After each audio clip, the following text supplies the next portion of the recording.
Welcome to Movies and Milkware today in honor of If we're drinking imaginary milk. Oh, God. I gotta go get some more, I'm sorry. If tells the story of a young girl who can see everybody's imaginary friend as she seeks to match them with new children or reunite them with their old children who are now adults. This is the latest film from writer, director and star of the film John Krasinski and is a radical departure from his previous work being the Quiet Place films, and that this one is for kids. I think. I say I think because while it certainly is suitable for children, I can't imagine them getting excited about anything in this movie. It's more a case of adults reconnecting with their former child self than children just playing with imaginary friends, which would be more enjoyable for them.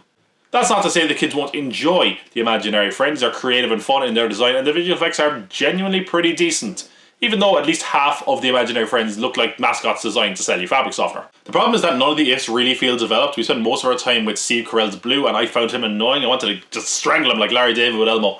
They try really hard to make him cutesy, and it doesn't work. It was just really grating. And it feels like that time would have been better served with the character of Blossom, played by Phoebe Waller-Bridge, because that's a character that seems actually interesting, and there is a personal connection there, but unfortunately, that character feels totally underutilised, and that means that when she's on screen, it leaves very little impact. The other characters, of course, have a far more significant role to play in the film. Our lead character of Bee is played by Kaylee Fleming, who is this curious and charming girl. I thought she did an excellent job and really landed the emotional scenes, which this film so desperately needed to work. Those emotional scenes are shared with her father in the film, John Krasinski, who is, yeah, as affable as ever. He's playing Jim from The Office, okay, but, you know, it totally works. One person playing a different role than usual is Ryan Reynolds. He's a lot more jaded and unlikable, I would say, at times in this. And yeah, that kind of works in the film's favour because we're seeing him get chipped away over the course of the film, and he has great chemistry as the co-lead with Kaylee Fleming. So yeah, these people really lended to the film working in that sense. I found the story of the film a bit underwhelming. It felt like it could have been this whimsical story of imagination, and while there are glimpses of that, instead there's a lot of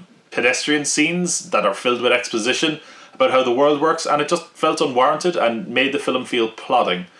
The twists, if you're paying any bit of attention, are incredibly obvious. You probably have a few guesses along the way, but generally speaking, they lack a lot of impact, and that means the story doesn't pack a punch either. Frustrating too is that there is an interesting movie kind of bubbling under the surface here about why a kid conjures up an imaginary friend and why the imaginary friend manifests itself the way it does to that child.